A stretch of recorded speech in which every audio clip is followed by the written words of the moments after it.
Good Sunday morning to you all, and welcome to a brand new edition of Holding Court here on the First Day Hoops Report YouTube channel. I am, of course, FSHR founding editor and Holding Court host Chris Stevens. Hopefully, you all are doing well out there as we are officially in the summer season, and a lot to talk about still on the basketball front and overall just the high school sports front in Delaware. Won't waste too much of your time, so we'll get right to it. First thing I wanted to talk about is we have a new executive director for DIAA. Mr. David Baylor, who is a former state trooper, adjunct professor, and football staffer at the University of Delaware. He is going to take over as executive director starting July. And I read the piece that Kevin Tresolini, who of course is the dean of Delaware sports journalism, had a chance to sit down and talk with Mr. Baylor and talked about all points of interest as far as making high school sports an enjoyable experience here in the state of Delaware. And I like some of the things Mr. Baylor said about, making it better for the kids, building on relationships to make DIAA stronger, which it absolutely needs at this point in time because I won't say DIAA's name is mud. But compared to, like PIAA or MPSSAA, could be better, For those of us who've worked in Pennsylvania, for those of us who've worked in Maryland, and even Jersey, you learn that, certain, athletic arms, high school arms of athletic associations work a little differently. Like MPSSA, like I said, I worked in St. Mary's County, Maryland for 3.5 years and during my early career as a high school sports journalist. And that just, the way MPSSA laid things out was just incredible from start to finish. Like you could track where the teams were in the point standings, and when the schedules came out, there wasn't, a whole bunch of changes. It was just like, okay, this is what it is. There's regionals, there's semifinals, there's state finals, and we're all going to put them together. So if you're, the only thing is they would put everything so close together. Like the rare occasion that a St. Mary's County team or teams would make it to a spring championship, it was the hardest time because lacrosse would be going on the same weekend. Softball and baseball would be going on the same weekend. Tennis would be at Morgan State, and that was a hike. Going from St. Mary's County to Baltimore like that. So, yeah, but hopefully, Mr. Baylor comes in, brings a fresh perspective because that is what is needed for DIAA, and very much looking forward to eventually meeting him and sitting down and talking with him about all things of interest in high school sports here in Delaware. But yes, DIAA has a new executive director. He will start in July, and it's going to be a new era. Hopefully, it's a new era that brings the most important thing to high school sports in Delaware, and that's the enjoyment for the kids. And also, at the same time, you can also make it so that the kids that are great and that are the ones that are going to be recruited, that you don't have to worry about them leaving and go off to Pennsylvania, Jersey, to DMV. Let's make it fun for the kids that aren't going to be, college recruits, but at the same time, still make it palatable for the kids that are going to be college recruits to stay, because you don't want to look up and see kids that I remember him when he was a sophomore at this school, but he ended up being playing in New Jersey and Pennsylvania, so can't really claim him. I guess we could in a sense. Because Jalen Duran, his family's still from Newcastle. He didn't play high school ball here, but his family's from here, so I guess we could claim him in that respect. But just in general, hopefully, this new leadership for DIA means that things will run a lot smoother on the high school level. Media will be more informed and, clued in on what's going on. And hopefully we don't have to wait as long for our press passes as we did under previous leadership. Yeah, that would be nice. Very nice. Also, there is a change in the leadership in Delaware State University women's basketball. E.C. Hill is out. Jasmine Turner, the lead assistant, is going to serve as the head coach on an interim basis for the 2023-24 season.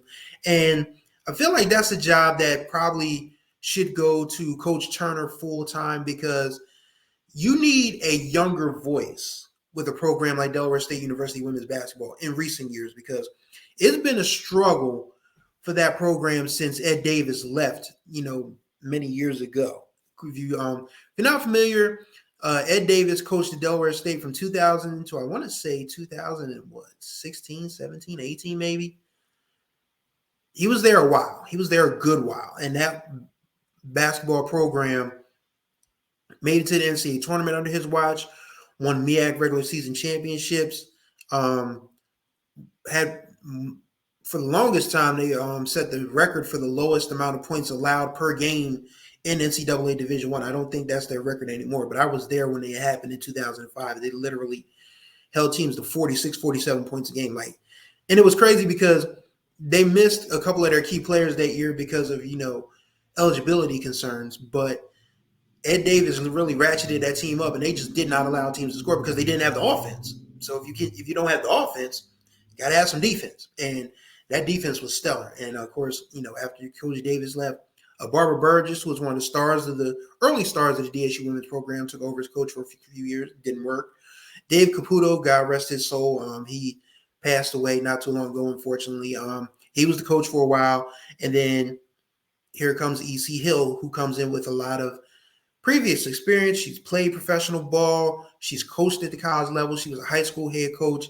And it just apparently didn't work out because just talking to a couple parents here and there on a recruiting trail and seeing the overall reactions from the stuff that First State Hoops Report has posted, it's like, seems like it was a welcome change. So, but I'm not going to get too much into hearsay, but, just talking to parents, just noticing, you can just notice the temperature of things in the tea leaves and just notice that, Interesting situation, but hopefully that works out for Delaware State and I talk about what's wrong with Delaware State athletics all the time from a basketball perspective because that was my first job, as a journalist, was covering college football and college basketball at Delaware State University while I was a student, while I wasn't a student.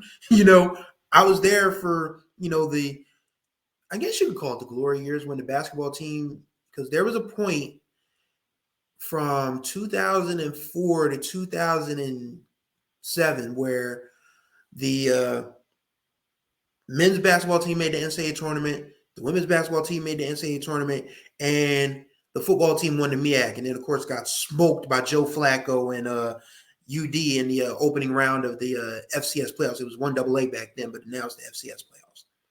So, yeah. I remember because I was working. That was the first month I had moved away from Delaware, and I came back for Thanksgiving, and me and my friends that were Delaware State graduates and Wilmington natives, we got tickets to UD, and I'll never forget. I think it was 28-0 after the first quarter, and I said, "I'm out of here, man. I'm going back to work." I literally was like, "Man, I took an extra day for this." I was like, "Nah, man, I'm out of here."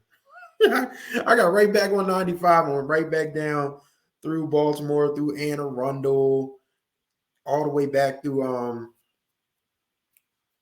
because Anne Arundel's a massive county if you're not familiar, by the way. Driving from Delaware to St. Mary's County was something and St. Mary's County, Delaware, was something that I did not look forward to when I was going back home for holidays because it was just a long drive. Then when I figured out you could go the back way through northern Calvert County through Annapolis to get to 301, it was a lot easier. But I didn't realize that until I was almost ready to come back home to Delaware anyway. So, but yeah, anyway. Yeah, so the problem with Delaware State athletics and Delaware State basketball is you really just need to upgrade every single thing about your program, and that includes the facilities. I've said it before, Memorial Hall, the gym that they play in now, is a converted barn. They cleaned out a barn in 1982 and threw some bleachers in that bad boy, and that's been the home court for a Division I basketball program ever since. And people will say, UD had the field house for the longest time, but the field house was versatile. Every time that I look at things on newspapers.com, I go back and look at old news journal issues from years past and, see UD basketball or when the high school championships were held at the field house, they could configure the seats a different way or whatever. You can't do that with a Memorial Hall. It's just fixed seating, and it allegedly seats 2,500. I mean, I've been in that gym hundreds of thousands of times over the last 21 years, and I don't think it seats 2,500. But you need something. You need a facility that is at least on par with the better HBCU programs. Like Hampton University's Convocation Center, beautiful place.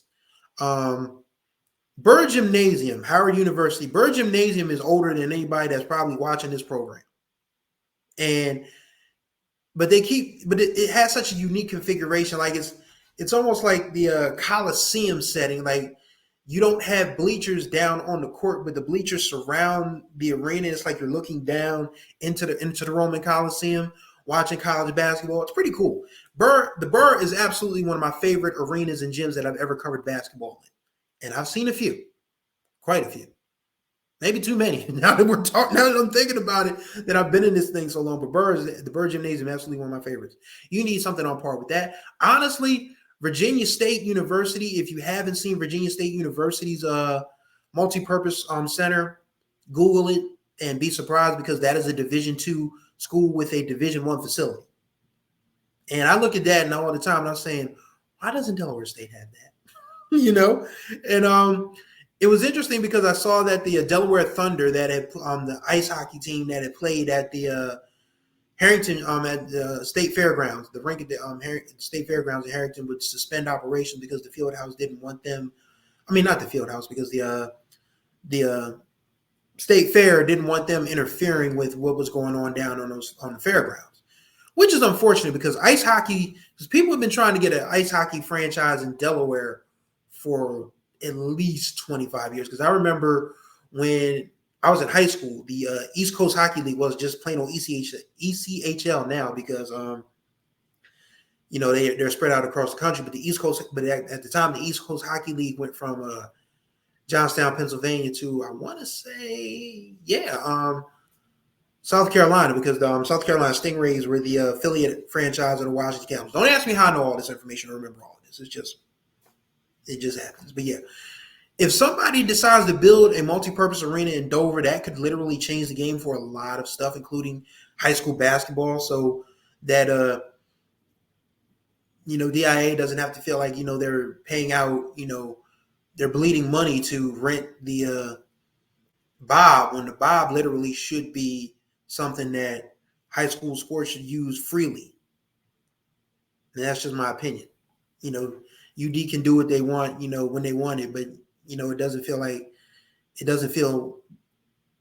it feels wrong that, DIA has to pay so much out of pocket for a 5,000 seat arena that was built 30 years ago and that continues to make money hand over fist. It just feels greedy. That's the word I was looking for. It feels greedy.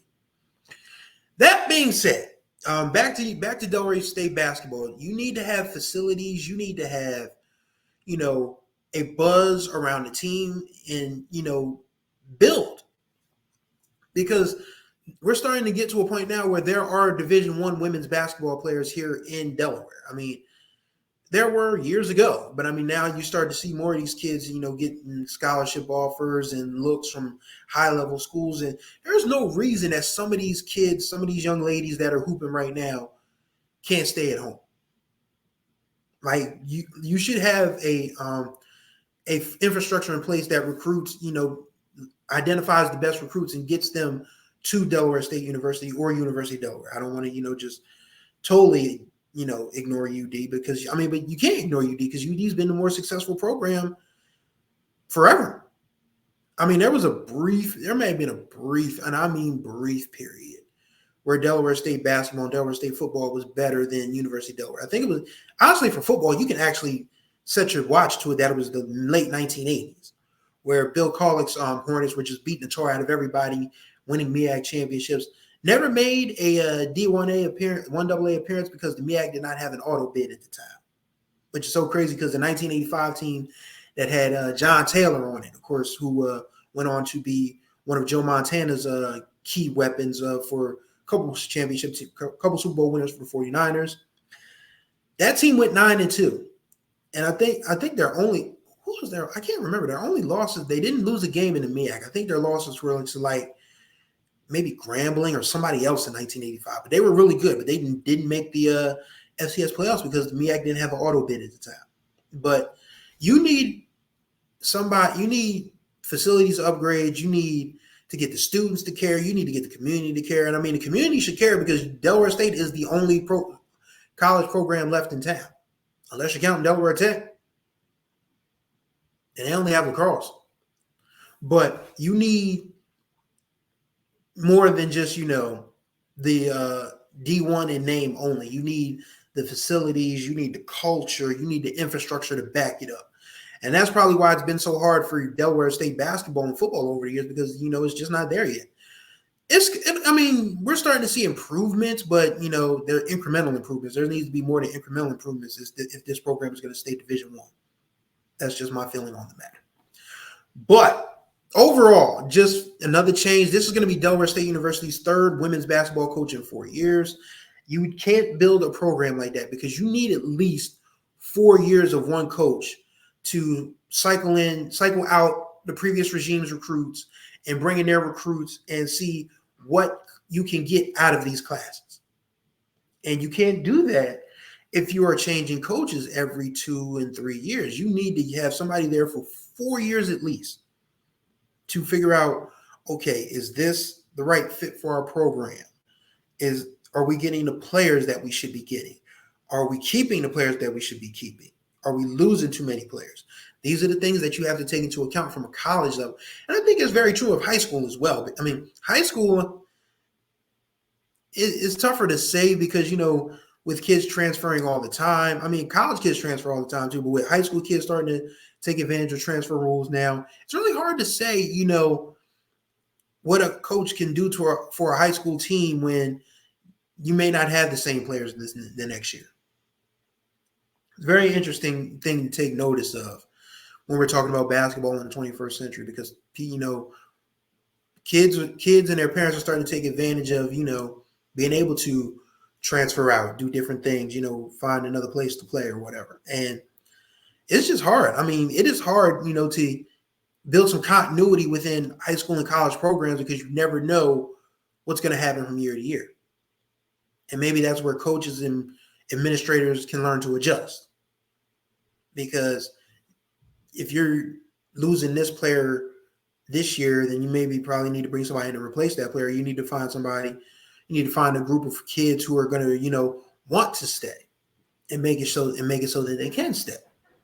So that, is my feeling on Delaware State women's basketball, situation at the moment. Seems like Coach Turner is someone that people really like and enjoy playing for and being around. And hopefully she has a chance with this program, because you can't just keep changing coaches in and out. You're not going to build a program like that. So hopefully Coach Turner gets a good run with this program, see what she does with it, and go from there. Lastly, I talked about the things that I wanted to talk about, and I only got it done in about less than 20 minutes. Well, not really, because there's still one more thing I wanted to talk about. I wanted to talk about the live period. Of course, if you're not familiar with that, live period is where a lot of these high school teams can get together unofficially and play in different showcases that are seen by college coaches and recruiters and scouts and all of that. And Philly Live, to me, which I've watched from afar, has been very interesting from a point that, from a high school level, I think we really need to start talking about St. E's boys a lot more. We've already, a parent asked me matter of fact, a parent asked me one week and a coach asked me another week if there was a too early First State Hoops Report top 10 for the boys. And I gave it to him because I was like, maybe it's too early to talk about it because you never know what's going to happen, with grades, transfers, God forbid, injuries or what have you. But, just if you had to make me name, I'll do it because it's something to talk about. And, we're getting closer to, the start of high school again, because July is it. July is the last time for, all the summer stuff to get in, because of course, August 7th, some football teams will start, and then August 14th, everybody starts for fall sports. So we are literally about less than 8 weeks away from fall sports start. So yeah, it's not too early to talk about a top 10 for boys and girls. So yeah, let's do it. Let's do it. All right. Of course, boys number one has got to be Sally's, defending state champs. They've acquitted themselves very nicely in in the live period, you've got Kareem Thomas, Justin Hines, Isaiah Henson, the shot maker. Anthony Smith is going to be better with a year of experience. R.J. Johnson. That is a five that might be one of the better starting fives in the history of Delaware if they pull it all together at the right time. Like, that's going to be a very tough team to, rip the trophy from come winter. Number two, I would have to say, probably gonna say William Penn because Gary Lumpkin does a great job coaching that team. They got a Rashid Ushery from Del Castle coming in, so adding a front court scorer to an active front court body like Emmanuel Vonum, who may not have a bag but can still score because he's so active around the basket. That makes Penn, and of course Penn's guards are going to be really tough. So I'd have to say Penn at number two. And then Middletown, we'll say Penn and Middletown are tied at two because, Middletown, of course, is going to have, a few kids coming, from downstate, and they're very good kids, and a few of those are football stars, so you got to round them into basketball shape. So I feel like, you got Sally's number one, Penn and Middletown tied at number two, Howard at number three, because Howard returns a lot. They lose Xavier and Aiden Richards-Powell, who are probably the best wing defenders in the state to graduation. But, of course, you get Jameer DeShields and R.J. Matthews back in the backcourt. The JV, which went 17-1 last year, all those kids are probably going to move up to varsity. So now you've got to get these kids, varsity shape. But as talented as they are, I don't think that'll be too much of a stretch. You can, let's see. Size number one, Penn Middletown 2, Howard 3, 4. And I'd have to put, I think Caravel still has a chance to be good with Dominique Wyatt and Miles White and Trevor Webster. That's a big three that could, do some damage once they, get all on the same page. I'd have to say that Polytech right now, depends on what they can put around Darrell Little Jr. Like, if they can, keep some kids coming in that can play as well as Gamber and Brewington did and others, they'll be fine. Let's see this. Seaford, I can't even put Seaford because Seaford lost everybody. Time change. Then I probably have to say St. E's. So, yeah, St. E's is going to be really good. Aiden Tobiasen has, jumped onto the radar as a talented young man. And then, of course, you got Mason Price and leading that freshman crew coming in. Mike Cassidy's a really good coach anyway. So when you give him that level of talent, St. E's is going to be a tough out, regardless of who they play. You'd probably have to add Appo into that top 10. They're still very good. So how many schools have I named so far? Salesianum, Win Penn, Middletown, Howard, St. Elizabeth's, Appo, Polytech. Maybe it is too early for a top 10 because I'm still trying to think about who returns the most from last year and how that factors in. Sanford. Oh, my God, Sanford. How did I forget Sanford? Jeez Louise. Yeah, they've really taken on Ty Perry's personality. You think, they're going to be really good. I'm looking forward to seeing Tommy Vaughn and Marquise Newsom in action. That is going to be an exciting backcourt. And Jaden Taylor, with another year of experience, the kid is just growing like a weed. Like when I first saw him, early, during like those early summer leagues, he was like 6'3". He's up to about a good 6'7", 6'8" now. Like that kid just grew like a weed. And he was an athletic body last year. Now I feel like, he'll probably end up, because he's going to end up starting now. He was coming off the bench for a lot of points last year, but he'll probably end up being a starter this year. And, he's gonna be that anchor on defense. If he develops like, a face-up game where he can just like, terrorize smaller players because he's gonna be bigger than everybody else in his position in the state. There aren't that many 6'5", 6'6", 6'7" wings in Delaware. There aren't. So when you put a guy 6'7", 6'8" out there, he's facing you up and he's looking down at you, you're at his mercy. So, yeah, that Sanford team is going to be very interesting, with those three, Tommy Vaughn Jr., Marquise Newsom, and Jaden Taylor. So that's 8. Who else could I put in the top 10? You probably still put Tower Hill in there. Yeah, because of course you lose Shepherd, the Shepherd twins, and shout out to Dean and Dylan.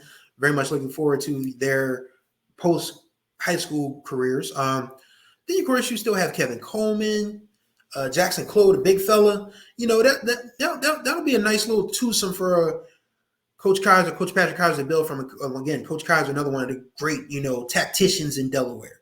I feel like Tower Hill will be fine, so that's not. Who else? Let's see, man. Apple, yeah, Apple too. So yeah, let's see. St. E's, no, Slazian, William Penn, Middletown, Howard, Apple, Polytech, Caravel, St. E, Tower Hill, and Sanford. You can put that top 10 in any order you want, but I would probably, just the order, let me order to be fair. Number 1, Salesiana. Number 2, Middletown. Number 3, William Penn. Number 4, Howard.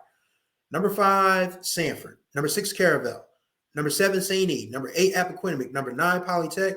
Number 10, Tower Hill. There you go. That's your boys' top 10. Girls' top 10 is a lot easier. Okay. All right.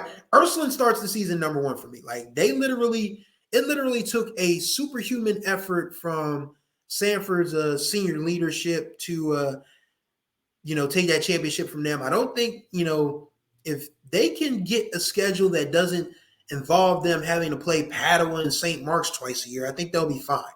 And that's something that Coach Noonan, I'm quite sure, is working on because, with talented players, with girls is, dynamite as Gigi and Taylor, you have to get them the competition during high school season that they see during like AAU and summer stuff, because it's not going to help them. I mean, and granted, they're talented young players anyway. It doesn't matter if you roll the balls out against the Bad News Bears. They're still going to, do damage. But, being able to win close ones and, in the heat of the moment is what's going to make that Ursuline team great. But I feel like that Ursuline team that missed the chance to go undefeated last year might actually pull it off this year. Like literally. Like granted, Sanford's the champion. I mean, as the great Ric Flair, Nature Boy Ric Flair says, to be the man, you got to beat the man. And in this case, to be the girls, you got to beat the girls. And right now, Sanford's still the girls. And they still have, a lot coming back. Jada Snow's very talented. She's really another one of those players that has, gone to got national attention this summer. There's good stuff about the summer. I don't want people to think that I'm hating on AAU just because. I mean, because, you still get the chances for these kids to be seen by college coaches, but I just feel like there's too much of the culture that has just, taken away from high school play. That's always been my opinion. That's my story, and I'm sticking to it. But yeah, Sanford would be number 2. Number 3, it's got to be between Cape and Woodbridge, honestly, because, no. Let me think about this real quick. See, this is what happens when people put you on the spot for stuff and then you put yourself on the spot because you want to be fair to people. You want to be fair to the kids. You want to be fair to the coaches because, again, it's June. And these kids aren't going to see the floor until November 30th at the earliest. But, it's never too early to talk about something that you can watch this program to and say, hey, Chris Stevens said this. Let me, because I'm still, tripping off the fact that Isaiah Henson said, man, you really let us down when I was talking about how I felt like Middletown could be Sally's in the Final Four. And then after Isaiah hits that shot, he's like, man, I'm disappointed in you. Like, what? Me? But yeah, just gives people something to talk about. Yeah. Ursula number 1, Sanford number 2. Caravel returns a lot. I forgot what Caravel returned. Oh, God. You still have Josiah Crawford and Nia Price, Speedy Wilson, Bryson Strickling. That's a pretty good top 4 to start, a team with. And, of course, Larry Banks does a great job coaching as well. So, yeah, Ursula number 2. Ursula number 2. Ursula number 1. Ursula number 1. Sanford number 2. Let me slow down. Caravel number 3. I would put Cape at number 4 at the moment. Because Cape, to me, Woodbridge, Cape 4, Woodbridge 5, because those two are the, downstate powers that just seem to always tangle up at the right moment. And it seems that Woodbridge is Cape's match in terms of what they do on the court. It's like, the old boxers saying styles make fights. And the styles definitely make the fight when it comes to the way that Woodbridge likes to, run and gun, and the way that, Cape can, control the pace, but at the same time, they can run also. So that's my top 5. I think AI, I would have to put it number 6 for the moment. They lose a lot. They lose my trader and Kamani Woods to graduation, but the young guards are coming back. Aaliyah Henlin, Amani Bryce, Jordan Dennis. Might be a couple girls coming in from what I've heard. Nothing concrete as of yet, but I think that's a team that could surprise some folks next year as well. I think St. E's with Ty Taylor coming in. You can probably expect, a couple of girls to come in there as well to complement Erica Huggins, who probably is going to be one of the early favorites for Player of the Year. So that's 7. Who else? Appo at number 8. I'd probably put them at number 8, which reminds me that I was so ready to talk about a coaching change at Appo because Kevin Smith hit me up and said that he was not going to be returning. And then he hit me up just recently and said, I'm back. And I was like, well, okay, that makes it interesting because, he had this one last class of seniors and I was kind of shocked that he wasn't going to be able to see them through. But now that he is going to be able to see this class of seniors, so I was like, okay, so yeah. So yeah, shout out to Coach Smith, one of the earliest supporters of First State Hoops Report. Like I can tell you, the folks that when I started this were like off the bat. Like I can name names people who just said, sure, whatever you need, we got you. Kevin Smith, Kristen Caldwell, Stan Waterman, Rasan Matthews, Curtis Clack, Mike Cassidy too. Yeah. A lot of folks, jumped on board with First State Hoops Report. They're like, wow, this is something different. This is something new. Let's help them out. And these coaches and ADs, and, Marcus Thompson as well, Pat Woods, so many people that are like, you do a good job. We're going to give you every chance, everything that you need to you be great at this. I'm grateful for these folks, man, these coaches, these ADs, the parents, the kids that play, just wanted to get that off the rip. So let me go back. Number 1, Ursula. Number 2, Sanford. Number 3, Caravel. Number 4, Cape. Number 5, Woodbridge. Number 6, AI. Number 7. Who did I say number 7 was?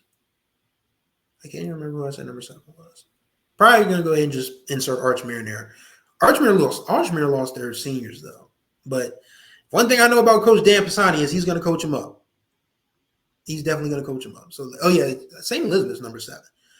And Dan still has Lucy Oliver. Lucy Oliver is probably going to be another one of those girls that's on the short list for Player of the Year as well. So, yeah. Ursuline 1, Sanford 2, Caravel 3, Cape 4, Woodbridge 5, AI 6, St. E 7, Appo 8, Archmere 9. And that 10th spot is very much open for, anybody who wants to jump in. Like, I can feel like that maybe this is the year that Red Lion steps up. Maybe Howard, because Howard won 14 games last year with a team that was, just literally just guts and determination. Now that they have the state tournament experience, oh, yeah. You can put Seaford in, you can put Smyrna in there, you can put Polytech in there. There's a lot to like about girls basketball in the state of Delaware. I mean, granted, you're probably going to get the same Final Four that you get every year. But there's at least 15, 20 girls programs that are worth watching next year. And these are the ones that we don't even know about yet. Like, I have to think that St. Mark's and Padua are reloading. You've got a couple of Flight A schools with some talent that could, make some noise. Middletown has some kids coming back. Hodson has some kids coming back. Delmarva Christian's always good. So you've got a lot to, like about girls basketball in the state of Delaware. But yeah, the top 10 is way too early top 10 is Ursuline, Sanford, Caravel, Cape Henlopen, Woodbridge, AI DuPont, St. Elizabeth's, Archmere, Appo, Archmere, and I'll slap Smyrna in that top 10 because they were really good when I saw them last year twice. Like, they literally, they outran Middletown, and then, of course, the AI tournament game. I want to talk about that game really quickly before we get out of here because we talk about hey you in the stands all the time, and this is an official proponent program. Like, I'm not knocking officials for the sake of knocking officials, but I have to say that Smyrna AI girls tournament game was probably one of the ones that you're not gonna send to camp Springfield, Massachusetts. I was thinking Canton, Ohio. That's the Pro Football Hall of Fame. Springfield, Massachusetts is where the Basketball Hall of Fame is. You're not going to send that tape to Springfield because there were 18 fouls called in the first quarter, 34 fouls called in the first half. That game started at 6:57. It didn't end until about 9:15. And that's the generous estimate because I didn't, I can look back. I can look back through the videos and figure out when it officially ended. Oh my God, that was one of the longest games I've ever been a part of. And I've been a journalist for 21 years. This is my 22nd season of covering sports coming up, and I can't remember a game that started early and ended late like that.